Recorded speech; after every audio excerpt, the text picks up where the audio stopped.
নাতে রাসূল, দরুদ সালাম এবং নারায়ে রিসালাত স্লোগানে মুখর রাজধানী। মুসলিমদের মুক্তির দিশারি হযরত মুহাম্মদ সাল্লাল্লাহু আলাইহি সাল্লামকে স্মরণেই এই বিশাল আয়োজন।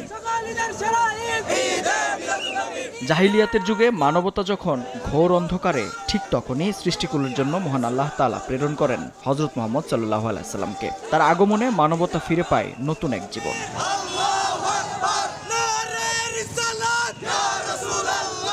রাসূল সাল্লাল্লাহু আলাইহি সাল্লামের আগমনের এই পবিত্র দিনটি উদযাপন উপলক্ষে বাংলাদেশ সহ বিভিন্ন দেশে পালিত হয় জশ্নে জুলুসে ঈদে মিলাদুন্নবী। আঞ্জুমানে রাহমানিয়া আহমাদিয়া সুন্নিয়া ট্রাস্টের উদ্যোগে বরাবরের মতো এবারও রাজধানীতে আয়োজন করা হয়েছে বর্ণাঢ্য শোভাযাত্রা।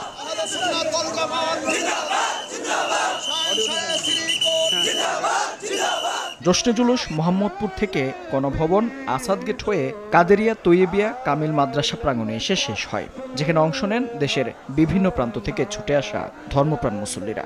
ঈদকে উদযাপন করার জন্য পুরো বিশ্ববাসীকে, আমাদের মুসলমান ভাইদেরকে ঈদের শুভেচ্ছা জানাচ্ছি। আমরা দুরূদ পড়ে পড়ে নবীর উপর শুকরিয়া আদায় করি এবং আল্লাহর উপর শুকরিয়া আদায় করি। নবীজির ৪১তম বংশধর হযরত শাহজালাল তাজিল্লাহুল আলী এই মিছিলের এই জুলুসের নেতৃত্ব দিচ্ছেন, আমরা অত্যন্ত গর্বিত।